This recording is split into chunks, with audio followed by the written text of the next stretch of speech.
네, 안녕하세요. 버즈입니다. 옆에는 김프로님 나와 있습니다. 네, 안녕하세요. 김프로입니다. 저희가 이제 영상을 안 올린 지 꽤 됐는데, 이제, 왜 그랬냐면, 중요하지 않아서 그래요. 그렇죠. 뭐, 어제는 변동성이 좀 있긴 했지만, 그것도 이제 어제 밤에 변동성이 있었던 거고. 그렇죠. 네, 뭐, 그래서, 그제랑 어제 낮 같은 경우에는 그냥 말한 대로 가고 있었다 정도니까. 그래서 사실, 중요하지 않은 타이밍이고, 그 다음에, 사실 저는 지금 타이밍에는 쉬어야 된다고 생각을 합니다. 쉬어야 된다고 생각을 하고, 그 다음에, 괜히 제가 이제 영상을 올려서, 물론, 괜히 올리는 거 아니야? 괜찮아요. 영상 올려도 돼. 라고 하실 수도 있는데, 이제 괜히 올려서 좀 긴장감을 조성할 필요는 없다. 그렇죠. 라고 네. 생각을 좀 했습니다. 그리고, 제가 앞으로 이제 좀 할 말 있을 때만 영상을 올리려고 해요.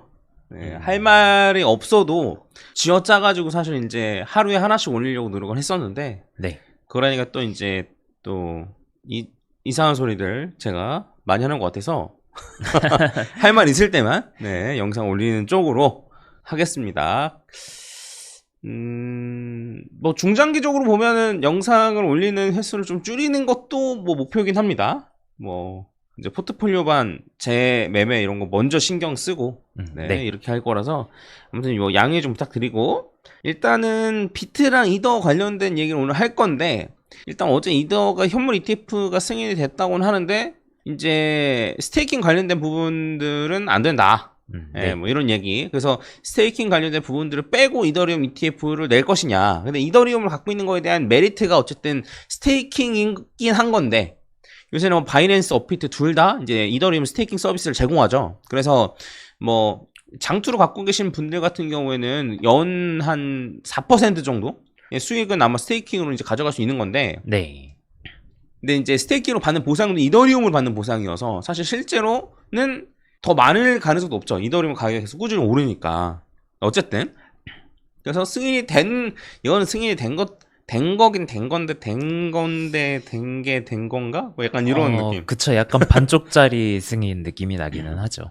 근데 이제 어쨌든 이제 이더리움 ETF가 나온다라고 치면 이제 이더리움이 어쨌든 상품으로 인정을 받는 거고, 그럼 POS 코인인데도 불구하고 상품이 되면 코인 시장 전반에는 좀 호재라고도 볼 수 있는 거긴 해요. 그렇죠. 네. 네. 근데 어쨌든 이더리움 같은 경우는 어제 가격이 좀 오른 다음에 좀 버티고 있는 모양새고, 네. 근데 이제 비트코인 현물 ETF 승인됐을 때도 겪어보셨겠지만, 일단 가격이 하락한 다음에 한 달 정도 뒤에 올라갔단 말이에요. 이더리움도 과연 그럴 것인가? 뭐 이런 것도 좀 한번 지켜보면 좋을 것 같고, 그래서, ETF 관련된 얘기나 뭐 이런 거는 이제 나중에 뭐 좀 더 자세히 다루고, 오늘 네. 얘기할 건 뭐냐면, 이제 비트랑 이더랑 비교해서 사실 두 개의 차트가 지금 똑같아요. 네. 똑같지만 다른데, 다른 점은 뭐가 다르고, 뭐 똑같은 건 뭐가 똑같고, 뭐 이런 걸 좀 다루면 좋지 않을까 싶거든요. 그래서 일단은 제가 먼저 얘기를 하고 김프로가 덧붙이는 식으로 이제 얘기를 좀 하도록 하겠습니다. 자, 일단 보시면은, 자, 이거는 먼저 비트코인이에요. 그래서 비트코인 같은 경우에는 이제 요 중심선을 뚫고 올라갔고, 여기 중심선 뚫고 올라갔고, 떨어졌을 때 중심선에서 지지받으면 된다. 일단 요런 식으로 제가 말씀을 드렸었습니다. 기억나실 거예요. 그리고 사실 이제 더 좋으려면 여기까지 지켜주면 좋아요. 65,500. 그다음에 조금 이제 뚫릴 걸 여유로 잡고 본다라고 하면 한 63,500. 한 네. 요 정도 라인, 한 요 정도 라인이거든요. 그게 요 정도 라인을 지지받아주면 좋다. 그래서 왜 이게 지지받아주면 좋냐면 1, 2, 3, 4, 5로 올라갈 수 있으니까. 이런 관점으로 보면은 좀 지지받아주는 게, 요 정도 라인을 지지받아주는 게 좋다. 그러면 무난히 한 88,000, 89,000, 뭐 한 9만 요 정도까지 무난히 올라가니까. 네. 요 정도 무난히 올라가면 고점을 확실히 돌파한 게 되니까. 고점을 확실히 돌파했으면 단기간 안에 두 배가 되니까. 이렇게 이어지는 거. 차근차근히 도미노처럼 차근차근 이어지는 거거든요. 그래서 이제 이 정도 라인을 지켜주면 좋은데, 만약에 요게 뭐 뚫려도 뭐 엄청나게 나쁜 건 아니에요. 만약에 얘가 요 아래로 뚫리면은 이렇게 그냥 횡보하는 거죠, 사실. 그렇죠. 네. 한 달 더 본다고 네, 생각해야죠. 뭐 한 달이 넘을 수도 있긴 한데, 어쨌든 뭐 횡보한다고 그냥 보면 되는 거죠, 사실. 근데 그래도 요걸 지지받아주는 게 좋다. 다만 지금 요 중심선이랑 여기랑 라인이 얼추 비슷하기 때문에 일단 요런 거 신경 안 쓰고 일단 중심선을 지켜주는지, 이게 중심선이 30일 이동평균선이거든요. 그래서 요거를 지켜주는지만 보는 게 중요하다. 이것만 보면 된다. 네. 네, 라고 볼 수 있고, 그리고 지금 이제 어쨌든 제가 봤을 때는 1, 2, 3, 4로 보고 있는데, 이 4가 A, B, C로 떨어지는 걸로 떨어지거든요. 일반적으로는 뭐 이게 가능성이 엄청 높은 건 아니지만, 근데 이제 거기서 A 정도가 끝난 걸로 보이고, 제가 봤을 때는 B 반등에서 C 정도가 떨어지면서 중심선이랑 지지받으면서 이렇게 올라가는 그림을 그려주는 게 제일 베스트다.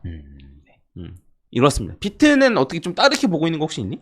글쎄요. 일단은 보고 있는 것 자체가 저도 똑같이 보고 있어가지고요.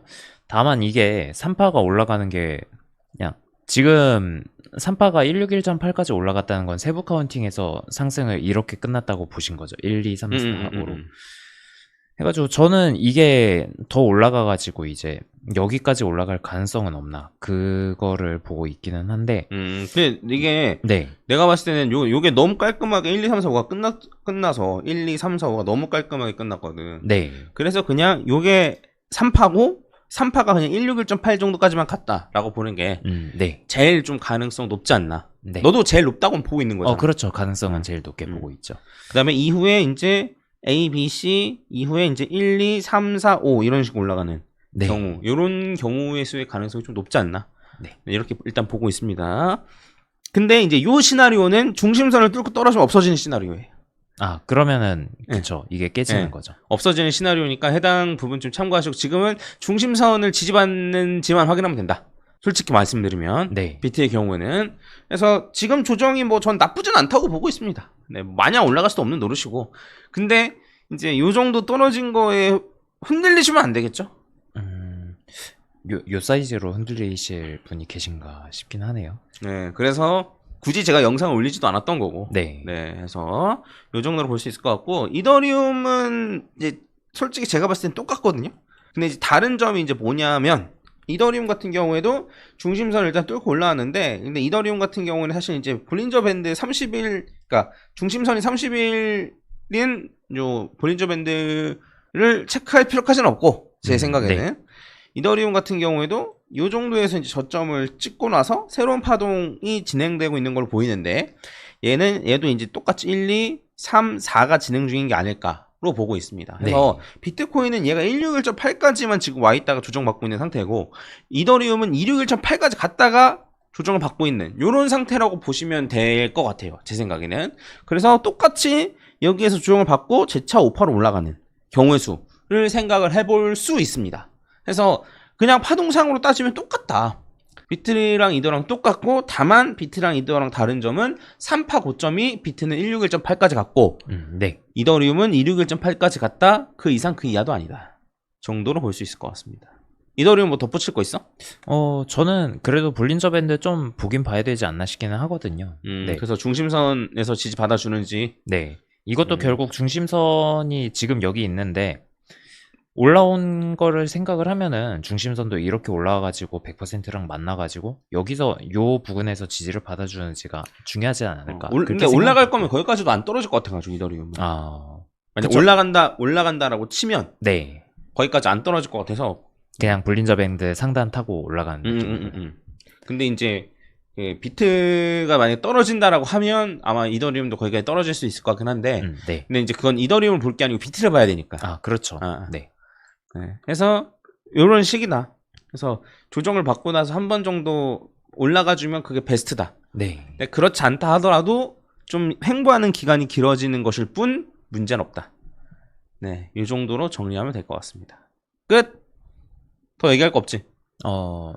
네, 차트상으로는 더 얘기할 게 있나 싶네요. 너무 지금 자리가 명확해가지고. 근데 이더리움이 이렇게 보니까 아쉬운 게, 비트는 올라가면은 확실하게 전고점을 뚫잖아요. 지금 자리에서 비트는 올라가면은 한 9만 달러까지 볼 수 있으니까. 네, 여기까지 보는 건데 지금 파동이 갔다고 하면은 이더리움은 올라가도 전고점을 애매하게만 뚫어주고 끝날 수도 있는 상황인 거잖아요. 이게 좀 아쉽지 않나 그런 생각이 들더라고요. 뭘 아쉬워. 뭐 이 비트가 올라가는 타이밍, 이더리움이 올라가는 타이밍이 서로 다른데 뭐. 네. 굳이 뭐. 그리고 비슷하게 올라가면 우리 입장에서는 별로지. 그렇죠. 네. 그러니까 이제 비트가 올라갈 땐 비트로 갖고 있고, 이더가 많이 올라갈 땐 이더로 또 갖고 있고, 요런 재미가 있는 건데, 똑같이 수익률이 똑같이만 가면 뭐 아, 그럼 재미는 없죠. 재미없잖아. 네. 네. 아무튼 요 정도로 하고 마무리 짓도록 하겠습니다. 주말 잘 쉬시고 그 중요한 타이밍이면 제가 이제 할 말이 많겠죠. 그러면 네. 제가 영상 올릴 겁니다. 아시겠지만 주말이어도 네 김프로가 없이 저 혼자 영상 올리는 한이 있더라도 영상을 올립니다. 네. 네, 제가 그리고 영상을 안 올리는 건 왜냐? 제가 생각했을 땐 별로 중요하지 않기 때문에 그렇습니다. 물론 사람들마다 생각은 다를 수 있죠. 네. 네. 그래서 이렇게 이해해 주시면 좋을 것 같습니다. 이더리움 뭐 ETF 되면 좋죠. 전 나쁠 건 없다라고 생각합니다. 이게 법인이 코인을 투자하는 게 어렵다. 우리나라에서 거의 불가능하다고 이제 말씀을 드렸었는데 네.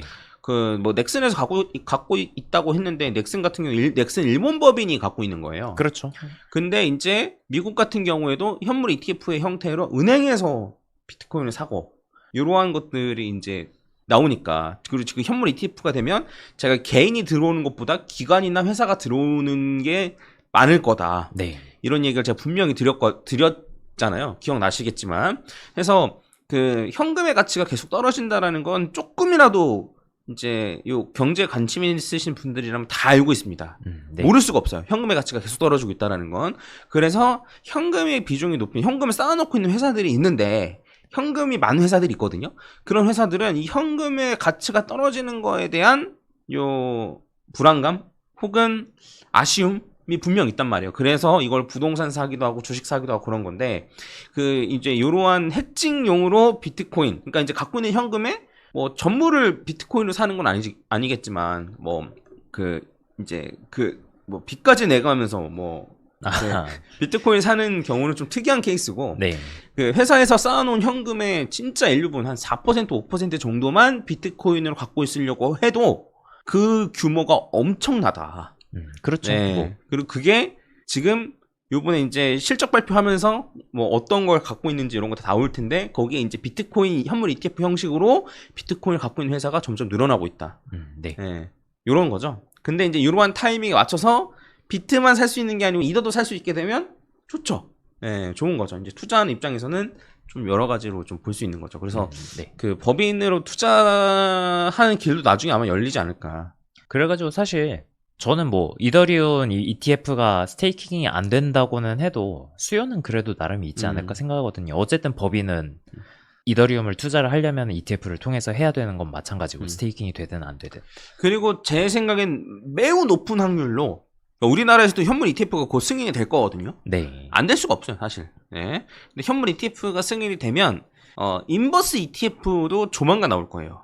그렇죠. 왜 그러냐면 우리나라에서는 업비트를 비롯해서 다 현물 거래밖에 안 돼요. 현물 거래소는 숏이 안 됩니다. 네. 그런 기회를 놓칠 리가 없어요, 증권사에서. 네. 그래서 아마 미국보다 더 빨리 숏 상품을 만들 수도 있어요. 그러니까 미국에서는 이제 코인베이스나 이런 데서 뭐 선물이 가능하기 때문에 거래소에서 숏이 돼요. 네. 근데 우리나라는 안 되는 거예요.